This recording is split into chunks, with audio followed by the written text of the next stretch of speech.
Tucker was working at Fox News. Now that Tucker Carlson is a free agent, Trump Carlson 2024 sounds extremely plausible. I would like that even better if he had kept his residency in Maine, and then we could have Maine's very first anyone in the Oval Office. You know, they've never had a president, they've never had a vice president. I think Maine deserves that win, and Tucker Carlson would have been the best pick for it. Is that your main concern? I would say it's a strong... No, it wasn't just a pun. It wasn't just a pun. It was a legitimate question. Do you spend a lot of time thinking about someone coming from Maine? Because I'll just say, as someone from Illinois, as someone from Cook County, I'm hoping whoever's elected is not from there. See, I feel like New England really needs to hold on. Otherwise, they're going to have to merge into one state to have any kind of electoral power. But I'm being serious. I think when people pick vice presidents, they do want to show that they are representing a different part of the country. That's why we picked Pence initially, right? We have this brash New Yorker, and then we have this like evangelical, standard Republican from the Midwest.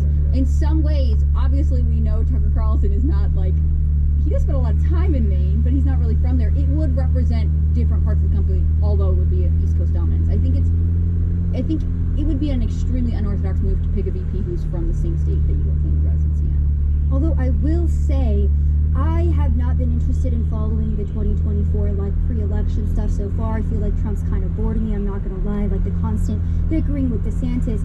But Tucker being involved, like obviously it's not confirmed that he's going to be VP, but him just being involved in, you know, the speculation that this could now be a thing has made 2024 a lot more exciting. I would say. Yeah. I mean, I would love to see a Trump Carlson ticket. Yeah, that'd be great. Mm-hmm. Yeah. I don't think anyone's fighting it. Yeah, I mean, a Trump-Carlson ticket could be a very interesting thing. How would that work? Tucker's just going to lobby DeSantis to be his VP pick, or Tucker would run a campaign in the primaries to try to... I'm sorry, not DeSantis, my bad. Trump would like talk to Trump and say like, oh, make me... Donald, the establishment wants you to think, I can't be your VP pick. I can't actually. Or does Tucker launch his own presidential campaign and then become the second? Yeah. Trump. That's what I think Tim Scott's trying to do. I think that's why he's like, I have an exploratory committee. Interesting. I'm thinking about running for president, being like, Trump, please notice me. I'd love to be VP. Then Trump meets with them and says, don't run, and we'll give you a position or something like that. We will give you that's probably a lot of what it is for all these people who are running. They just want Trump to appoint them somewhere. Yeah, I can see that. But Tucker Carlson would be legit. Yeah. I think that makes a lot of sense. The thing is, apparently before Tucker moved to Florida, he had met with Trump and I think Marjorie Taylor Greene or something like that. So the speculation was that something's been in the works for a minute. I wouldn't be surprised. I feel like his relationship with Fox has been strained for long enough. You know, not everything. As much as we appreciate what he does, it wasn't going to last forever. It wasn't sustainable long term, and I don't think either one of the parties were entirely happy with the dynamic between the two of them. No, I mean, look, Fox is going to try to find their new, like, bad boy, too, their new anti-establishment guy, and it's going to be super critical. Well, exactly, because they're going to want it to be someone with sort of the veneer of being transgressive, but who will never say the kinds of things Tucker Carlson said. But the fact that we can't name, they're obviously going to put whoever, Don Lemon, into this spot means that, like, there is no... Trump Lemon 2024. That would be, yeah. Don Lemon would be Trump's Kamala. I mean, we've got more news as to why people think Tucker may have been ousted. Check this out. Jonathan Kogan says BlackRock increased position in Fox Corporation. Fintel reports that BlackRock has filed a 13G/A form with the SEC disclosing ownership of 45.74 million shares of Fox Corporation, which is, they say, it's an increase of 14.75%, an increase in total ownership of 2.7%. Do you think this played a role in Carlson's departure? I don't know. I mean, probably. Isn't BlackRock like a principal ESG company? Hi, I'm Kirk Cameron. Every week, I release episodes from my backyard as we gather around the campfire about what it'll take to get us back on the road that leads to strong families and a strong nation. You'll be inspired, equipped, and fired up. When the family of faith comes together, people flourish and nations prosper. So subscribe to the American Campfire Revival with Kirk Cameron wherever you listen to podcasts, and let's spark the revival that this country so desperately needs. Interesting. I mean, it certainly could be a factor. I don't think they're in love with Tucker Carlson, what he's saying and doing. I don't think anyone in corporate... He's the only one on TV pushing back against him. The only corporation he was earning money for didn't even like him, so... Yeah. Has Tucker criticized BlackRock before? I wouldn't be surprised. Yeah, he has to have. But I mean, that's the thing. Yep. BlackRock's the one company. He's like, for actually, years. I like them. For years, My Tucker friends. Carlson has had multiple segments talking about BlackRock. Yeah. Well, see, and the amount of things that he's talked about from, again, January 6th, the FBI, the DOJ, all of the corruption in that, from the economy to the border, it's like he was talking about real substantial issues, not the distractions that the mainstream is continuously pushing our way. So it was only a matter of time before he was eventually taken off air because, I mean, we've all seen how powerful Tucker's segments were. We've all seen, you know, how much sway he had in the public, how much support he does have. So, yeah, I mean, I wasn't even surprised when I saw this, to be quite honest. Yeah, it was only a matter of time, right? He wasn't going to spend the rest of his career there. But, I mean, how old is he? He's in late 40s? No, he's older than me. I think he's 50s? because he has kids who were like out of college and stuff. Really? Yeah. 53 years old. I mean, 53! Oh, wow. I love that that's the picture that comes up when you Google him. It's the exact picture you think would come up. It's the face. The face where he's scratching his face. It's like, He's 53. He's not quite at retirement yet, but he is at the VP age, I guess. it's what retirement ain't about your age, it's about your bank account.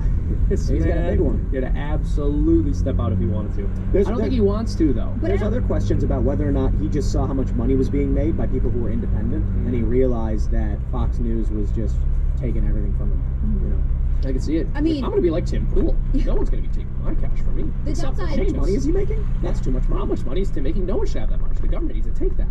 He makes that much to voice Dr. Fauci on Freedom Tunes? This is ridiculous. Well, That let's is- see, that is and it. I wonder how much Fox News was trying to censor and suppress what he was trying to discuss. I wonder Yeah. how much that was going on behind the scenes as well. So yeah, that is why, again, you know, the independent media is so enticing to so many people because then you're not tethered to anybody or anything. You have nobody lording over you, telling you what you can and cannot say. And you know, people have been making the meme all day, Tucker Carlson Unleashed, which I think is spot on. But what if he didn't even want to talk about politics this whole time, and that's how Fox got? He wants to be like a mind. He's just talking about, like, YouTuber. villains. He's like, actually, if I use my diamond axe and keep hitting this, I He's don't got a play cooking Minecraft. show but that he he's- really wants to like get off the ground. He's like, here's my video essay on why SpongeBob got bad after the first 10 years. He's playing Overwatch. I just think that Hearthstone. you know, part of it isn't even about retiring. It's that the landscape. I of think American people are Whoa. a little. No, I'm just kidding. That was ABC. It's so rude for interrupting me. I think that the There you landscape go. of American media and politics has changed so dramatically that, you know, no one who goes into media right now knows exactly where their career will be in 10 years. And I think that's always been true of Tucker Carlson. It would be surprising to me if he hadn't seen some sort of writing on the walls and been plotting an exit. The weirdest thing about this to me is that it's so abrupt. I don't know. It was apparently like he got 10 minutes notice. Yeah. But let's Wow. look. Well, I know that we're all sitting here somber and serious, but we have a very, very similar story that will allow us to laugh. And that story is Don Lemon.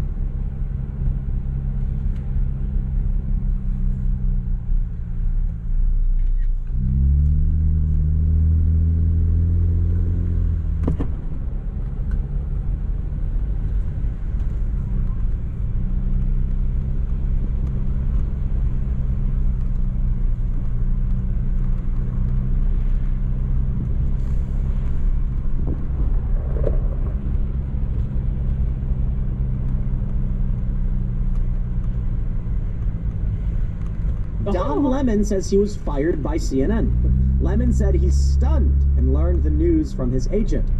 Quote, Don will forever be a part of the CNN family. We thank him for his contributions over the past 17 years. We wish him well and we'll be cheering him on in his future endeavors. Well, I'll be cheering on his departure, so we're all cheering for something. How about that, CNN? After 17 years at CNN, I would have thought that someone in management would have had the decency to tell me directly. At no time was I ever given any indication that I would not be able to continue to do the work that I have loved at the network. It is clear that there are some larger issues at play. Now, I got to agree. First James O'Keefe, then Don Lemon. People are going after very okay, so what we are concerned about James O'Keefe and Dr. Carlson, we're actually happy with the Don Lemon thing. So it is strange, though. I mean, a lot of shakeup in media. Yeah. So what do you think? No one at CNN actually told him? Apparently he's lying. Oh, okay. I guess He CNN... released- Well, that's why he worked there. Yeah. Can I just say that Yes. my favorite part about his firing is that he couldn't even accurately report on keep on firing. Yeah, Come on, exactly. Don, damn. I mean, it's also interesting to me that we're all like, oh, so Tucker's probably going to go independent. Whereas, like, Don Lemon, we're like, what is he going to do? By tomorrow, He's out. gonna be holding up a Yeah, foam like, cup. what happened to Brian Stelter? That's where Don Lemon's going. We just know he is not going independent. And partially this, like, how could they do this to me statement proves how much he wants to stay with the machine. It's just such a clear contrast in the mentalities, right? We have no hope for him. Did you guys see Brian Stelter on that? He did that interview. Who was that interview with? I think it was News Nation or something. And he's like, "Why were you fired, Brian?" And he's like, "I don't know. I really have no idea." And everyone's like, "Really, Brian? Really? You don't know? Your boss explained exactly why he was firing people, and it's like." Your boss comes out and says, "I'm going to fire partisan actors who are activists and not journalists." Brian Stelter, you're fired. Whoop, me? I wonder why that happened. Yeah.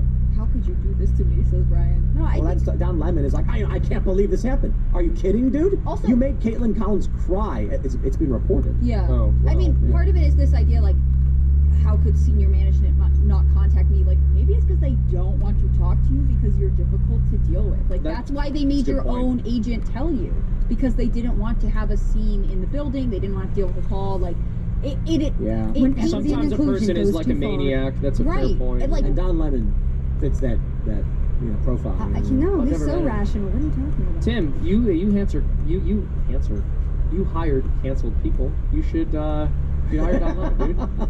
Get your other chair. Jeremy Boring posted something like, "Many people are asking about Daily Wire making an offer to Tucker, but wherever Tucker lands, he'll be successful." And then he later posted, "Many people are asking about the Daily Wire hiring Don Lemon." I'm just kidding. Nobody's asking that. Well, that would be an amazing shakeup, though. Don Lemon goes to the Daily Wire. Right. It's a sad state of affairs because basically everyone on cable news is somebody who would never have gotten a platform if they had to build it up on their own. You know, let me tell you Yeah, that's an something. important point. Yeah, and How much was Don Lemon getting paid? Too much. Also have been with the network for 17 years. $4 million. Let's see. His salary is estimated to be $4 million per year. I'm thinking about that, right? Nobody likes Don Lemon. Like, even the left doesn't like Don Lemon. Nobody likes him. now I'm starting to feel bad for him, Tim. You're really going in on this Wait, guy. It's okay. He can just move to San Francisco and get reparations. He'll be fine. Here's what I'm thinking about. We're talking about what could this guy do now that he's like lost his job? He can't get a job at a movie theater as a manager, right? Because they'd be like, "Dude, you're Don Lemon. Like, it's going to cause issues." For You're us." overqualified. You're bad for our brand, It's not- man. it's- Get out. No, it is. Yeah. Like, high-profile individuals can't get regular jobs for the most part because they're just like, you're a huge liability. We don't want the attention, we don't want the promotion, and we don't believe that you'd actually take the job and stick with it. So Don Lemon, where could he possibly go? I'm imagining what it would be like to be Don Lemon and to be hanging out, semi-retired because you got fired at a bar. Do you think people are going to go up to Don Lemon and be like, "Hey man, I'm a big fan. Sorry to hear what happened"?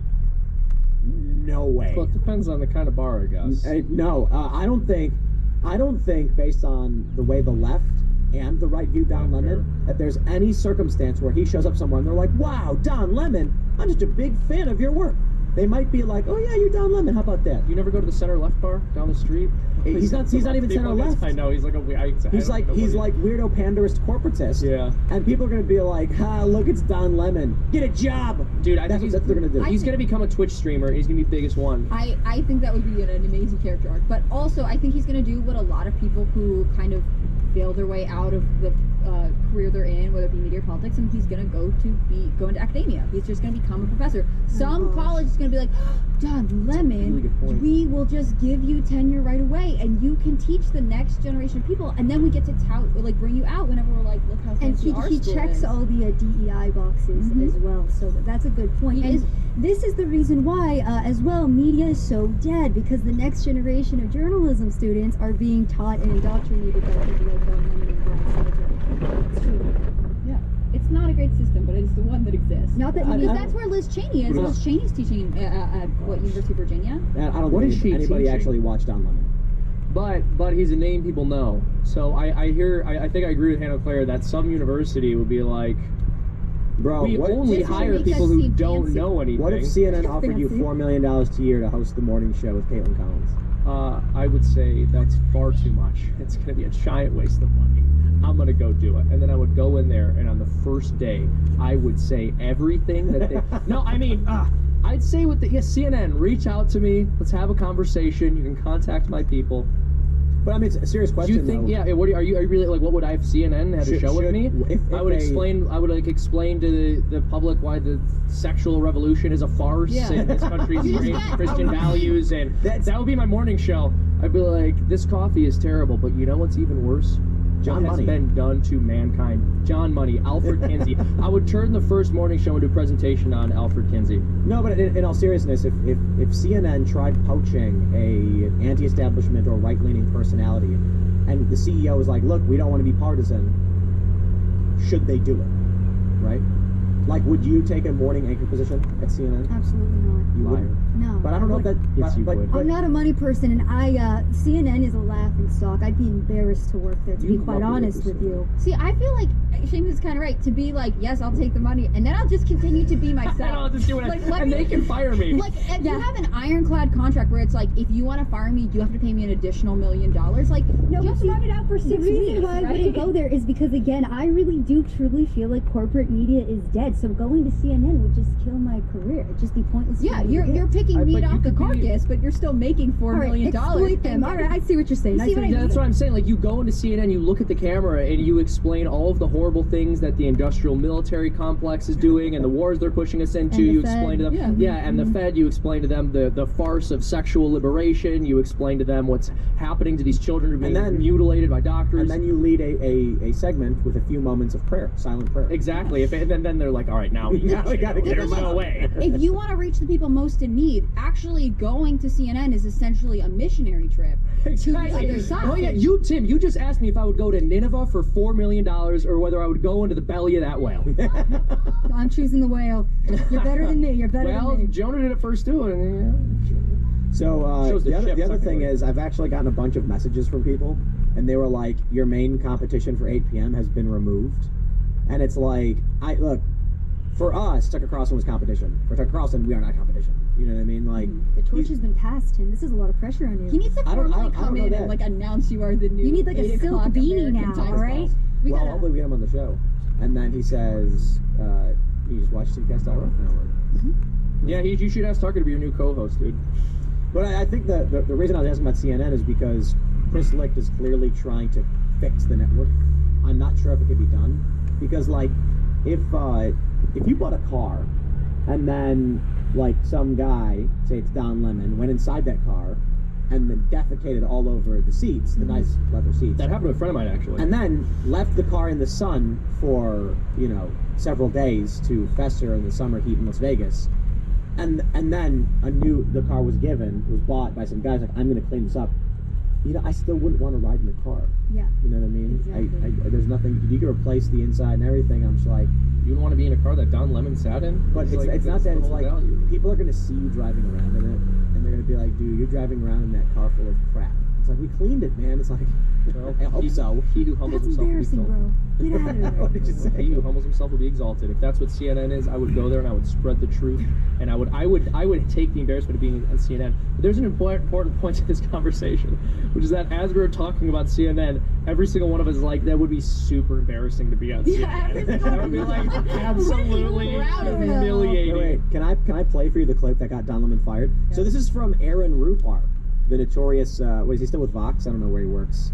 I guess not. He's according to the New York Times, this interview that Don Lemon conducted last week with Vivek Ramaswamy played a role in his firing. Note: co-host Poppy Harlow sitting silently while Lemon goes after Vivek. Check this out. Is it gonna play? I find your explanation reductive and actually insulting, including to black Americans, to say that black people today, compared to 1964, 1865, haven't made progress in part because of the freedoms we secured. And the Second Amendment was Black part people, of wait, what secured hang on, that please. I freedom. cannot keep a thought if you guys are talking to me in my ear. So hang on 1 second. So to say that, You hear? that Wait. I black gotta pause. people- You hear that? Don Lemon is talking to the producers, telling them to stop talking in my ear. They're probably saying, Don, shut the up, stop. And he goes, I can't do this. And then he goes off. It's not the first time he's done this. Black people secured their freedoms after the Civil War. It is a historical fact now. Just study it. Only after their Second Amendment rights were secured. They were not secured their freedoms after the Civil War. That is not, you are discounting the Reconstruction. You're discounting a whole host of things that happened after the Civil War when it comes to African Americans, including the whole reason that the Civil Rights Movement happened is because black people did not secure their freedoms after the Civil War, and that things turned around. People tried to change the freedoms that were supposed to. And you know how they got it? They got their Second Amendment rights, and they actually got the NRA played a big role in that. But today, down the NRA did not play a big role. Absolutely, they trained black Americans how to use firearms. That's a lie. That's not. The NRA did not play a big role. This is just historical fact. But down historical fact. The part that I find, because you say it's historical fact. The part that I find insulting is when you say today black Americans don't have those rights after we have gone through civil rights revolution in this country. You are sitting here telling an African American about the rights and what you find insulting about the way I live, the skin I live in every day. Here's where you and I have the a different freedoms point that of black view. and white that black people don't have in this country, and that black people do have. Well, here's where you and I have a different point of view. I think we should be able to express our views regardless of the color of our skin. We should have this debate I'm not saying you without me regarding you as a black man, insulting that but you're me regarding you here, as a fellow citizen. that you're That's what I sitting think we here, should do. whatever ethnicity you are, explaining to me. Whatever ethnicity Whatever ethnicity I'm a Yeah, that is bad. But I think we should have this debate. Black, white, doesn't matter. I think we should have this on debate. the content of the ideas. You should do it in an honest way and in a fair way. And what you're doing is not an honest and fair way. We appreciate you coming on. Could you imagine buying a car that's been just like stained with Don Lemon's crap? And then you're like trying to convince people you're making it better, but Don Lemon keeps crapping in the front seat. I gotta be honest, I am so sick of whatever ethnicity you are privilege. It is. Whatever ethnicity you are. Wow. No, I just want to be Poppy Holland right now. He went for being racist without knowing what Without race even knowing, he he's was. like, I don't know what stereotype to insult you with. It's like, I'm just gonna assume there is something. So, but I think the real reason he got fired is right there in the beginning. I'm putting it against it. With due respect, I find your explanation reductive and actually insulting, including to black Americans, to say that black people today, compared to 1964, 1865, haven't made progress in part because of the freedoms we secured. And the Second Amendment was part of what secured that please, freedom. I cannot keep a thought if you guys are talking to me in my ear. Right there. I cannot keep a thought if you guys are talking to me in my ear. CNN is so horribly mismanaged. I bet they were saying, stop arguing. Be a journalist. Stop arguing. Ask him his views and move on. And Don was like, no. Black Lives Matter. If he asks some questions, he might know what ethnicity he is. That's right. No. It's not about who he's interviewing. It's about Don Lemon, right? Mm-hmm. He's here to make these points, whatever ethnicity you are, and move on. Dude. I think that's what's hard. He is used to interviewing guests who are maybe a little sycophantic. He's not prepared to, not that Vivek is being hostile, they're just obviously on different sides, so he's not prepared to go into an interview with someone who he disagrees with. He wants people to support his beliefs only, and I think that summarizes a lot of the hosts on CNN and their viewership, right?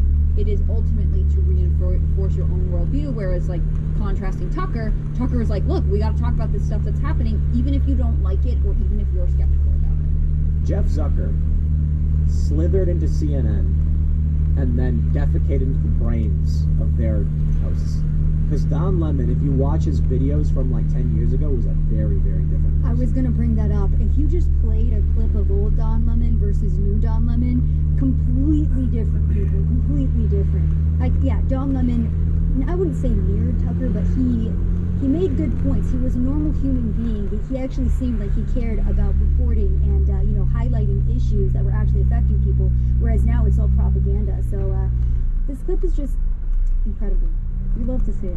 We love to see people imploding, via their own actions. I just wish we could get the audio. Like, I wish they'd leak the audio of whatever they were saying to Don Lemon. Like, please, just move on. Don't say anything. Don't do anything. And he's like, it's a producer "No, I don't being need like, Don, please, you need to stop. And then he goes, I can't keep a thought if you're talking in my ear. He goes, I'm sorry. Or it was the producers trying to feed him talking points to counter the bait. Yeah.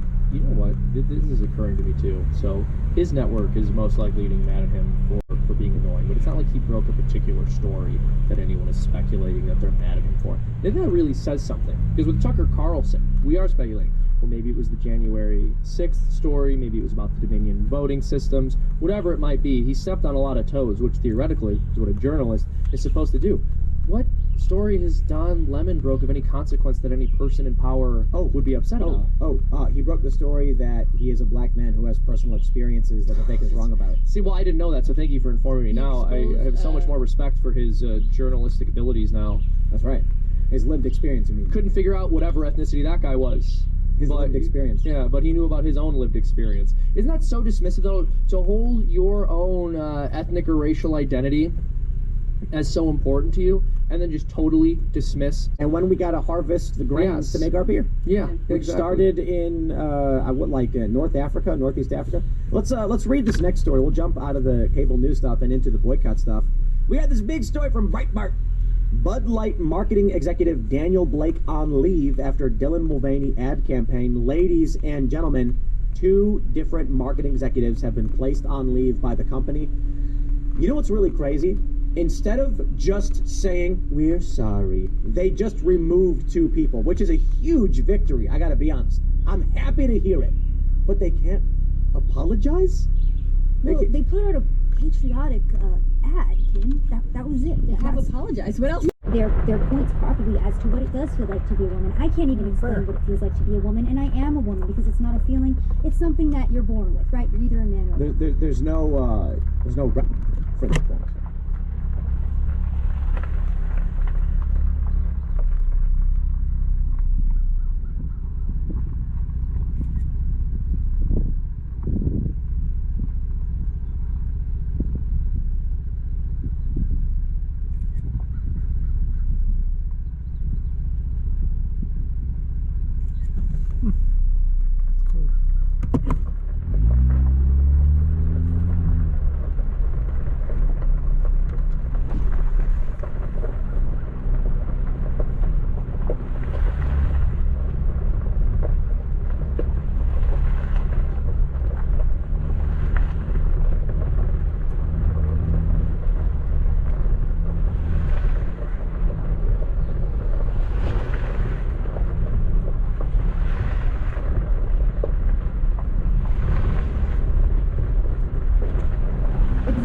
So this is just corporations taking full advantage of easily manipulated people. Tim, I was talking with you about the United Airlines transgender that was platformed, given all of the affirmation, put into an advertisement, and ended up offing themselves because of, I don't know, whatever pressure. And, you know, I was actually in front of SCOTUS for the Trans Day of Vengeance that got canceled as well.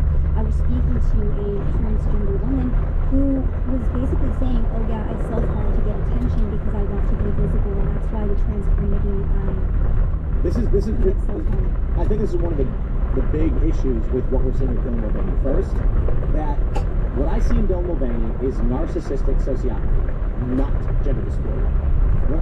The people who are experiencing gender dysphoria, they're not doing what Dylan Mulvaney does, dancing around the woods in high heels and saying, look at my page over and over again, and keeping facial hair and things like that. Well, what's happening is these big tech platforms, like Jack Dorsey said all these years ago, were concerned about suicide rates. So they started offering up social media protections for these people, which was then quickly exploited by people who want fame attention but don't want to get any penalties. So let me explain it this way. If you post right-wing memes on social media, let's say before Elon Musk bought Twitter, you were banned. Carpe Donktum was banned and broke no rules, but you don't post those memes. So how do you exploit human emotion for clicks and views and avoid getting banned? You do it from the left. The easiest path is exactly what Dylan Mulvaney is doing. The algorithm proves it. When you look at Dylan's earliest content, it was animals, it was Dylan The Price is Right, and then when Dylan made a trans video, boom, that's when he started getting traffic, started getting fame, and he chased after it. Well, remember the video too that came out where he was like, oh, I can't find any roles as, I can't even remember what he said. He was basically like, oh, my friend wrote a role for me as a more trans person. And, you know, again, like, he has been trying to adhere to this. He did find fame in this and this, and like, has stuck to this, and he has really, you know, taken it as far as he can. Yeah, I think the issue with that was that Dylan had previously said that they were trans, deleted the video, and then later, once again, came out as trans. Like, the whole thing was staged as like, it was a fake coming out. I guess one thing I'll say about this is that I don't even like being exposed to this. The fact that kids are exposed to this is what bothers me. That's TikTok. The most. Yeah. So do we ban TikTok?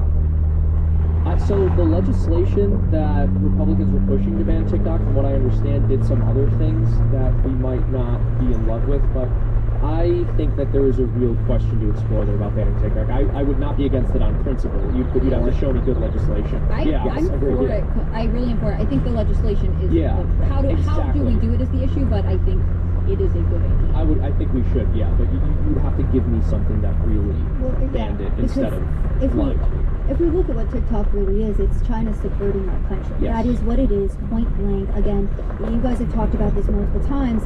What are the children in China targeted with on TikTok versus the children in the United States of America? It's like a night and day. So it is the subversion of our country. They don't actually have TikTok in China. They have something similar called something else. And it does... But owned by the same company that owns TikTok. I'm not entirely sure. Maybe. I just know that... Well, aren't all companies in China basically controlled by the CCP anyway? So it's... Well, that it's was all why under we the got same this government. wave between like November and January, this wave of like 25 governors who were like, you are not allowed to have TikTok on a state-owned device because part of the user agreement is that it can collect all this data, including whatever else you have on your computer, like your browsing data and things like that. So like if you are a government employee and you have some sort of like someone who works at the DMV, right, and they're pulling up whatever, and then they decide to watch TikTok on their computer, like they have now exposed your data to this company that has to report data to the CCP under a 2017 National Intelligence Law. Like, I don't really think that we need this. And I know people say like, oh, free speech, things like that. Like, build a competitor, have something else. Like, I'm not saying you can't say the things that you say on TikTok. I just don't want that technology that is serving a different entity. It's not serving the people of the United States in the country. Yeah, well, also freedom of speech does not mean that foreign adversaries are able to collect data on all of your intelligence officials and your government and your citizens. But see, the problem is our own corrupt government that is, instead of fixing the subversion by the Chinese problem, is instead saying, here's the Patriot Act 2.0. We are going to instead fix this problem, use it to further come down on your constitutional rights. So classic government once again. Let's talk about things that we can do. Let me pull up the story from the New York Post. Bud Light suffers staggering 17% sales plunge amid Dylan Mulvaney controversy. The latest sales data from Nielsen IQ and Bump Williams Consulting show that Bud Light sales fell 17% in dollars, while volume dropped a whopping 21%. Wow. Yo, this has got some feathers ruffled up. YouTube started taking down videos, and this is what I said. My opinion on the matter, is that the sales decline was bad, and Anheuser-Busch got angry and went to YouTube and said, why are we advertising on your platform if it is loaded with people ragging on us? And so I think Bud Light was like, take these videos down. YouTube took down what they could. They didn't issue any strikes on channels. Why? That would cost them even more money. I think we're going to see that in the next report, it's going to be comparable in terms of sales decline, and then the sales decline will reduce. So let me explain. In the first week, when sales declined, it was like, I think, 8% or something. So if they've got 100, let's just do a hypothetical number, 100 units of beer sold this week, drops by 8%, now it's 92. Next week, it goes from 92 to, let's just say, I don't know, 81. And they report the drop now is 10%. But it's still around the same amount of beers, a little bit more. What's going to happen is, if they declined by 21 beers this past week, when the same number of beers decline, it's going to be actually, I think I got the math wrong. My point is, it's going to look like the decline is easing off, because the boycott will reach a point that it's enough of the market share is going to move. If 20% of people no longer buy beer, then Bud Light's market cap will drop by 20% and stay there. And once it stabilizes 20% lower, they will say the boycott's over, the decline in sales has ended, despite the fact what really happened is no one is coming back to buy their beer. And you know what? I will say too, I actually am proud of the right wing for, sticking it to Anheuser-Busch and actually sending this message, because typically in the past I feel like we get angry about things, but we're internet warriors and that's about it. So, I mean, seeing the pushback on this has been great, and I think it has sent a message message to a lot of other corporations as well, and they're going to start being more careful about what they're advertising. Yeah, so I actually did a cartoon about this a while ago called What the Media Thinks Right-Wingers Are versus What They Actually Are. And the joke we were basically making with it, you know, feel free to check that out, Freedom Too. But the point we're making with the video is they paint conservatives out to be this highly motivated terror threat when conservatives can't even get people to boycott things. It's like, yes, I'm going to give my life in a fiery blaze to commit an act of terror. And then it's like, hey, how about we like don't eat the cupcake brand that just issued a commercial which was just two dudes making out. It's like, but I like the cupcakes. And then we see with this, fortunately, my expectations being subverted and conservatives actually doing something. I think part of it, I mean, I wonder if part of it is that so many people who identify as, you know, as their former marketing person said, like, as the bratty humor and kind of regular guy felt not only isolated from this, but then attacked, right? You're saying, I am wrong for not supporting this. I think that is isolating its base in a way that doesn't make any sense. I think it's harder for conservatives to find a refined product to boycott, right? Like, maybe I don't buy the cupcakes already. Like, this was something that people who probably felt specifically attacked were like, I'm done. See, I don't think that they felt attacked. I think that this is like the sports issue where men are like, we don't give a damn about this, to be quite honest. Stop trying to come in with the LGBTQ nonsense. I'm just trying to watch the NFL. I'm just trying to drink a beer. Why is this getting so out of hand? Buying NFL tickets, like they still go, you know. Because they like sports. Right. Yeah. Check this out. So, for anyone who's claiming it's not true, Bud Light's competitors are going up. While Bud Light lost 6.7% of market share last week, Coors and Miller Lite are up 18%, according to the newsletter. A week earlier, Coors Light market share was up 10.6 over the same period. Miller Lite was up 11.5. I love to see it. Shout out to Jesse Kelly, because we mention this every time we do the story. He said it's the first time his neighbors ask him about politics, the Dylan Mulvaney thing. I think there might be something to it where you've got dudes who feel uncool to buy Bud Light at this point. And so let's break this down in terms of marketing terms. Let's pull out our politics. The sponsorship of Dylan Mulvaney created the perception that the beer was for young, effeminate men. So already you've got this trope where if you're drinking Bud Light, you're not manly. I mean, I don't know about you guys, but back in Chicago, if you went to a bar with your friends and ordered a Bud Light, they would laugh. Yeah, I was gonna say, I felt like that perception was already there, but I guess we. They'd punch you in the back of the head because you ordered. It would be like Bud Light was for when you're just trying to get drunk at a party, nobody cared. But if you were actually going to have a beer to hang out with the game, they'd be like, "What, Bud Light? Like, dude, get Modelo at least. I mean, it's another Anheuser-Busch beer. Get like a real beer. Get a Heineken or get Stella or something. Bud Light." So now you've got dudes who are going to show up to the party and they'll be like, "It's going to be embarrassing." They basically made it embarrassing for men to drink beer with this marketing campaign. I think it's funny too because the boys always love banding together over stuff that they deem gay, not saying, you know, I think that this is I'm saying it's 40-year-old men who don't want to look gay. Yeah. In the literal sense. They don't want to be viewed as weak or effeminate. Yeah. So I don't drink Bud Light. Well, they don't want to subtly signal they're like affiliated with this in any way, right? And like, now, if you offered someone who came to your home, like if you have a coworker you're inviting over, you don't know them well, and you're like, can I give you a Bud Light? This is no one wants to be a this is the meme they've created. This is the meme Bud Light created with sponsoring Dylan Mulvaney. Guys, like, you are already seeing the left champion Bud Light, and the right say Bud Light's bad. So what's going to happen is you are going to have people at pride parades cracking Bud Light. And it's a whirlpool for Anheuser-Busch. There is no escape for what you have done to your brand. The left will champion Bud Light. It will be the markings of gay pride parades, pride nights, and conservatives and regular people are going to be like, I don't want to do all that. So they went from being a generic alcohol get drunk beer to a leftist activist political brand that people aren't going to want to associate with. Yeah. I will say I don't drink beer really, but I hit a point where I was like, I have to know how to work. Like, I have to have a brand name to say before it says, do you want a beer? And I pretty much always order Yinglings because I know they donated to Donald Trump's campaign. And I was like, but no, here we go. I'm not enough of an acquired taste to be able to scrutinize it. I don't know if it's good or bad beer. It's fine, and it doesn't immediately, like, I know that I am supporting a cause that I'm at least pretty much okay with, right? Like, I wouldn't buy these beers because now it's affiliated with a whole conversation I don't want to be a part of. Yeah, if I'm getting like a cheap light beer, then Yingling's my go-to for that exact reason. But is Yingling really light? It's not really that light. Well, to me it is. Why? Were you like old English or like this? Well, Double IPA? Yeah, I like Just that. like Not, hold on, you said Guinness. I'll have an IPA sometimes. But Guinness is good though. Guinness is solid stuff. I just want to see I'm not a this. beer guy. I just want this summer to be like the summer of the small brewery. Like everyone's like, I can't buy Bud Light. Okay, I'm going to get that like one that's on the corner. Like my friend's buddy bottles it. I think I ordered while we were live, 600 cans of Conservative Dad's Ultra Right beer. Nice.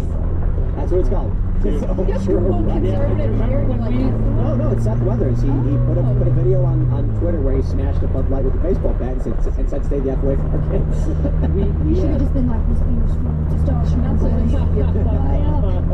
I remember, again, it was a stupid marketing campaign. Because it's also not like you said, because Bud Light went from a kind of meaningless name, I just want something cheap, into like, this is, no one was like, yeah, that's my brand of beer. It's like, I remember when. That's why their sales dropping. There's no loyalty Yeah, to Bud Light. exactly. Well, exactly. Okay, wait. I got to interject. I'm sorry to cut you off, but I feel like in hockey. I'm sorry. I'm losing my privilege to speak over you. I feel like in hockey culture, Bud Light is a big thing, but also take a peek at who is pushing back against the Pride Month, right? It's hockey players specifically. So Bud Light is big in hockey, but hockey is also the most outspoken against the LGBTQ. Right, and a lot of places like the hockey region, that's what it's in Dallas. I think that is what I'm finding most interesting, because when they're saying the volume, like what people are ordering going down, it means that certain restaurants or like venues or whatever, no, they are not going to be able to sell stuff, so they're not even going to order it. Yeah. And that's pretty crazy, but it makes sense, because why would you waste your money on it? Well, so I guess my point was just that I used to see it like, okay, you have the very, very low tier where you're dealing with like Rolling Rock and Keystone, and then slightly above that is sort of where Bud Light is, but now Bud Light's just below all of it for me. I'm never ever drinking it again. I mean, look, I wouldn't drink Bud Light.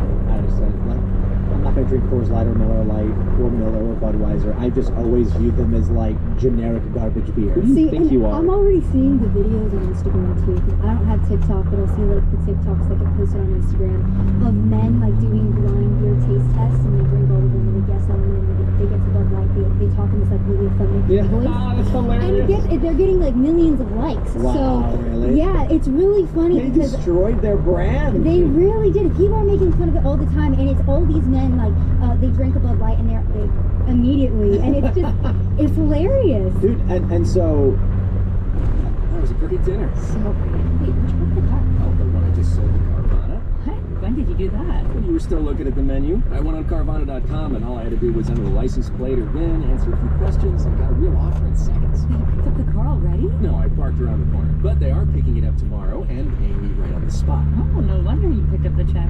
Yeah, about that. Halvesies. Sell your car to Carvana. Visit Carvana.com or download the app to get a real offer in seconds. look, the question is anyone going to want to sponsor Dylan Mulvaney after this? This is the algorithmic mistake. Dylan Mulvaney's popularity is completely rooted in a robot randomly choosing Dylan Mulvaney videos to show, the big brands then saying, this gets views, sponsor it, and now their brand is ruined. I think they will, because there's a lot of brands like Nike, which conservatives were so mad at Dylan Mulvaney for having this, I thought we were mad about Colin Kaepernick. Yeah, because we tried to boycott that once upon a time, and then we fell off the wagon. We're supposed to be mad about, Nike enslaving children and then using the child labor to make, their products. But Dylan Mulvaney is why we're mad at Nike. It's like conservatives have the memory of the goldfish. I'm not gonna lie to you guys. But anyways, the companies that are already all in on DEI and are already woke and know that their customer base is going to be more behind them because they're supporting a Dylan Mulvaney type who's been demonized by the evil right wing. I could see that. I think instead of but small brands. No, of course not. I'm saying small brands. Wait, no big brand is going to do it. No, I think it's literally all going to be what you said, which is these brands that have carved themselves out in the market as a progressive option. They're going to go, can you believe how people treated that poor dog, that sweet angelic soul? And they'll put him all over their branding, and then they'll be the ones who say Dylan when Bud Light turned their people back. are saying to boycott Maybelline and Nike and all that stuff, and it doesn't work the same way. Yeah. Because women want to look like Dylan Mulvaney. No. No. That is not Wait. If I was wrong, women would be boycotting all these products, but they're not. No. So hold on. So I'm gonna make sure I tell all of these feminists who are defending Nike and Budweiser, I'm gonna tell them, well, you know what? You do look a lot like them. So, you know, it must be. Look, And if they're insulted by that, that is on them. My point. They're a transphobe. I think part of it. My point is this: they're not offended. They have a man. You see the ad campaign of the guy wearing a bra and panties. Oh gosh, that was horrible. It's a man wearing a bra, and it's companies like they announced they're gonna make bras for males, and then all these women are like, They're like, men yes, don't need bras please. though. Like men don't need bras. Like they have boobs, but they're doing it anyway. Women overwhelmingly are more in favor of these political views and these things. Yeah, because we're more emotional. Well, Absolutely, yeah. we're easily. I also think So it may be that conservative women don't want to look like Dylan Mulvaney, and it may be that privately these liberal women don't want to look like Dylan Mulvaney, but they clearly really do resonate and support Dylan. So I think it's a compliment to tell them they do look like Dylan Mulvaney. Well, you know that liberal women lie to themselves, and that's their entire persona. So of course they would say, "Yeah, I want to look like Dylan Mulvaney." And it's virtue signaling, right? Exactly. Like they That's want all to it is. seem like they're the most accepting. I feel like I'm a Dylan Mulvaney accelerationist though, because the feminists are starting to get pissed off now. And I'm like, yeah, accelerate, go into our bathrooms, take over our sports. How bad does it need to get? And it is getting bad, and people are finally waking up. But it does take the average person being personally affected, which maybe there were a lot of Bud Light drinkers, and that was them being personally affected, Yep. and that's why it was such a big campaign. But yeah, it does need to get worse. So I'm kind of a Mulvaney accelerationist, to be Well, quite honest with you. It's very bizarre. Like, because of feminism and because of the disunity between the sexes we see as a result of quote-unquote sexual liberation, women are taught by this culture to be relentlessly critical of men until that man puts a dress on. And then you just have to gush about everything they do. And you see this, you guys were mentioning earlier, they want to claim that they see this person as pretty, but they don't just say pretty. This is the most beautiful woman I've ever seen. And they're all over the top and losing their minds over how beautiful they are. And you can tell exactly. This is really- clearly so put on. So, but hold on. Like, is there something to women wanting to submit?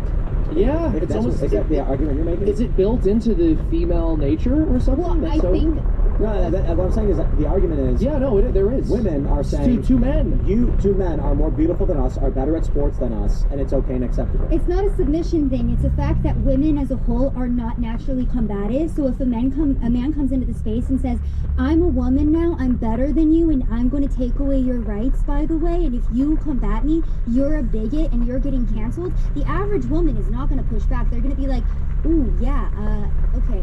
But then, no, that's But what I'm that's saying. submission. But yes, Yeah, exactly. so I To guess not that is be a submission. to not be combative is to be more naturally submissive. Yeah, I think that's part of it. I also think that because women are more emotional and they're guided to do things, it makes me think about, like, I don't even think this happens to middle school boys or the middle school boys at all, but girls are like, don't gang up on other girls, be nice to them, like, be inclusive, because they go through a really terrible catty phase as part of their neurological development. But it means that when Dylan Mulvaney is like, I'm a girl, women are conditioned to be like, great, like we're supposed to be nice and accepting, we're supposed to tolerate this, we're supposed to be welcoming and inclusive. Like, these sort of progressive emotional appeals really reach women because women are already conditioned to live in a more emotional place than men, which can be beneficial to society, but in this case it's basically them getting taken advantage of, right? They're being manipulated by this person who does not have true ties to their community, and they are not willing to oust him. Well, I That's how mad she is about Dylan Mulvaney. know she's so angry. I shocked the UFO out of circulation. Oh, that's right. Well, I think part of what happens too is women want to support femininity, and they're confused about exactly what's going on. If I cheer on the trans women, am I supporting femininity, or am I supporting men taking things that are meant for women? And that's sort of where the delineation is between most feminists and then what they call turfs. Well, but it could just be that women tend to be more collectivist than men. They absolutely are. Look at the fat acceptance movement. I went to Victoria's Secret the other day. There was a morbidly obese model modeling the underwear up front, and it's like, okay, why are we platforming somebody who's clearly unhealthy? Have you I'm not ever body seen shaming. right? Have you ever seen one of those advertisements where they're like, any type of body, and then you go to look at the product and you're like, I don't think I want to buy this thing because it doesn't look good. Like, there is a reason that you pick attractive people to model clothing. It makes you think, oh, this might look nice. Like, I can't tell if this looks good at all because this person is not in. It's all politics nowadays, though, right? So Bud Light went political, and they've just turned their brand into the left-wing brand, and now people on the right don't want to buy it. Well, it's complicated though, because one thing I've noticed with women in this culture and with just the fall in human nature, you know, men and women are different. We have different strengths and weaknesses. And one thing you see with women, and I don't know if this is cultural or if this is biological, but they often will scorn other women for making choices that help them to better themselves, and they will cheer other women on when they do things that are self-destructive. Absolutely. So when a woman posts, exactly, a woman posts, I've been working out, I look better than I ever have looked in my entire life, and especially if she says she's doing this to make her husband happy, she is torn to shreds. But when a woman says, I am sleeping around and getting as out of shape as possible because who cares, and just choosing the immediate short term, there's going to be so many women in the comment section clapping for her, whereas they tear down women who are trying to build themselves up. It's a very sad thing. And I don't think it's who cares, it's because I love myself. I want to live this way. I want to live under self-indulgent. I personally feel like it's not necessarily, I think that it's a generational issue, and I think this is what happens when third wave feminism opened the door to being like, women need to compete with men in a lot of ways that aren't healthy. And like, the reason the transgender movement is overwhelmingly the appeal is towards women is because they're saying, like, after so many years of saying, like, you have the same quality as men, so therefore you should get to be in the workforce, we are saying the same thing. We have the same quality as women, so let us into your bathroom. Well, see, and I think one of the best points that continues to drive this home is the fact that men are not dealing with women in their spaces, taking over their spaces, and again, that does go into our gender role, that does go into emotionally and biologically just how women respond to things. We are more easily manipulated. That's been seen time and time again. And on top of that, like, add to the point that we are a culture that is already, you know, via the education system, trained to be subservient, trained to listen to the authorities. When you have corporations, politicians, the entire government backing transgenderism and saying that if you come out against it, that you're a horrible, awful person, that you're a bad Christian. We even have churches coming forward now and, you know, pushing this ideology that is inherently anti-biblical, like twisting their own theology, or just throwing it out. And then the average woman just goes along and says, okay, well, I don't want to be combative of this. And, you know, like you said, we also have a lack of strong men in society that are willing to put women in their place. And that might be like a very, you know, a brash thing to say, but I think that's where we're at right now. I disagree. There's tons of strong men that are willing to put women in their place, and they're on the left. But the thing is, because the left doesn't know what a woman's place is. These corporate executives are telling women what to like and what to buy, and the women are saying yes, and they're buying it, and they tend to be male executives. And the right, look, I'll tell you this. We have women come on this show, and conservative women will say, repeal the 19th Amendment. Where do you stand, Hannah Colburn, on repealing the 19th Amendment? I'd be for it, but I don't trust the men in this generation, so it's hard to say. Where are you on removing women's rights to vote? I've looked at the demographics, and if I had to give up my one vote to 100 psychopathic, emotional, manipulated women couldn't vote, then I would. Yeah. And it's always the conservative guys who go, no, women should vote, women should vote. You see, my point is, on the right, the guys are saying, women can choose what they want to choose. On the left, they're saying, look at this picture of a man in a bra. That's what women should look like. And women go, okay. Well, but I think, let me analogize this further, all right? It's that the men are abdicating, and then the women are speaking to the serpent, right? And this goes back to Genesis. The serpent didn't go to Adam, it went to Eve, and Adam abdicated by not saying, why is my wife talking to a snake? And so talking to snake is fine. Exactly. And I don't want to be controlling. I don't want to be in her business. And so that's what we see, where they are telling women to do something that will not make women happy, and to do things that won't make them happy. But and then men aren't there to say, don't listen to that idiot. And then what happened? Don't do that. Afterwards, Eve made that TikTok about being in the polycule with the snake. No, I think it's right though. I think it's not just even men. Like, I think women could be more honest with each other, right? Yes. Yeah. If you didn't comment on that video, oh my gosh, you look amazing, yay! Like, you would not be contributing to this group delusion that we're all entering into, right? See, and I want to clarify too about my put women in their place. I don't think you could, but I thought it was great. I think that, like you said, if you have a group of women and you have one man that comes in and says, no, that's dumb, that's stupid, the entire group of women is going to be like, oh, is it stupid? You know? I worked in an all-female office once. We had to interview for a new candidate, and someone was like, "Oh, guys, we've got these resumes, and maybe we should interview this man." And the head of the office was like, "No, we don't want to interview a man. I don't want a man here," because he was like chaotic. It's terrible working in an all-female office. Yeah, I could imagine. I think if the man was attractive, the woman might behave that way. If 1,000%. Yeah. If the women were of the collective opinion the man was desirable, they would be competing for him. And if they're of the collective opinion that the man is undesirable, they would be like, ew, no, I'm not going to listen to that guy. I think women more so do things for themselves than they do for men, right? Like, the saying is women wear makeup for women, not for men. Women get dressed up for women, not for men. There's that famous tweet where a woman said, male privilege is being able to wear the same clothes every day without anyone criticizing you. And a guy responded with, that's women criticizing you. Literally no man cares if you wear the same cute dress twice. Ever. Right. Literally, women do all of this for other women, not for men. The only kind of man who cares is like generally not attracted to women. And you see that a lot. They talk about the unfair standards that the fashion industry places on them. It's like, yes, the fashion industry, notorious for just testosterone-filled heterosexual men being in control of everything and all the fashion trends. Of course. Yeah. So I think when it comes to the guy who comes in and says something, the real question is not the guy, it's whether the women agree among themselves that the guy is an authority or isn't an authority, is attractive or isn't attractive. So if they respect him and find him interesting. Like, if a chiseled 6'3" guy came in and the women all were just like, he is bad for this reason, then they'd be like, ew, no, I agree, he's bad. And if he was really nasty and ugly, this is why left-wing guys are the way they are, right-wing guys are the way they are. I would add something else, though. I think that if a man is really disciplined, the women will respect him for it. That's something people say. It's not just about like height or appearance or weight. There's something to, okay, this is someone I actually know can get things done and lead me. I don't know if I agree completely. I think social pressure is the biggest factor for most humans on most things. Men tend to be more disagreeable, and that's going to result in them being more individualist. And women tend to be more agreeable, meaning they're going to be more collectivist. I think that makes it so. Sorry. Hold on. Hold on a second. We're talking about male-female dynamics, and you're trying to interrupt me here.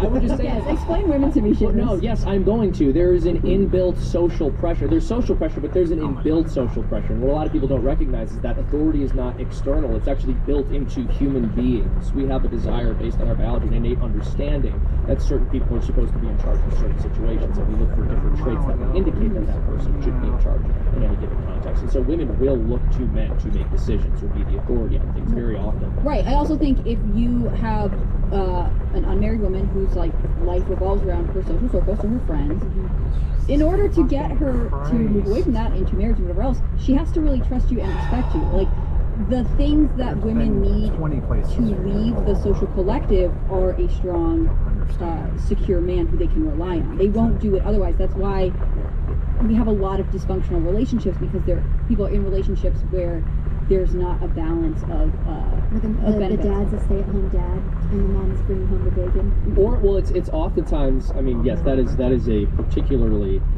let's call it interesting subversion. But what happens a lot of the time is women will end up usurping without being able to abdicate. So they will take on male privileges, but also male responsibilities without like losing the female responsibilities. So she's still very much going to be the one dealing with the children, and that's because innately women are biologically better predisposed to deal with children. Like they can actually help feed and nourish them. Feed them with their body. So the idea that we're just going to do this swap-a-roo, where in our relationship it works for him to do the more feminine things and me to do the more masculine things. No, you're still going to get stuck doing the feminine things, because he literally can't do those. And you can't do the masculine things as well as you think either. Like carrying bricks and stuff. Exactly. Like email marketing. Yeah, and firing and fighting bears. Fighting bears. You do need to be able to do that. Yeah. You know, back in the day you did. Nowadays, I think the point we're making here, though, is that again, just the subversion of the gender roles and the complete destruction of those have created such just an unsatisfactory society for everybody involved, and that's why everything is in such disarray, because I feel like we have gotten so far away from morals, from values, from just being normal people. Go ahead, I'll let you go this time. Thank you so much for the permission to speak, Seamus. I am so glad that you're here. I definitely don't You're wish it was Tucker welcome. Carlson. No, I mean, I think part of it is we're asking everyone to go against their natural inclinations and instincts, right? And so no wonder by the end of this, and like I said, I think it's generational. I think this has been a pressure cooker for a long time. By the end, people are like, I don't even really think I'm supposed to be the gender that I was born into, because how do I know I'm supposed to feel anything? Like, all of my instincts are probably wrong, and they can't see the nuance between, like, you'll hear so often, like, well, our son was really interested in his sister's Barbies. Maybe he's just his sister. It doesn't mean it. Like, he's a child. It doesn't mean anything. And instead, we've made it like we're constantly looking for signs that people are outside, they're different, and we accept them anyways. Instead of saying, like, you're normal, and that's actually awesome. I'm so happy that you know you're normal. You know what I realized, though, in the age of social media, I honestly think that the transgender and LGBTQ craze is a direct result of the fact that anybody can get attention on social media nowadays. It's very easy. So now you have to go to much more extreme lengths to get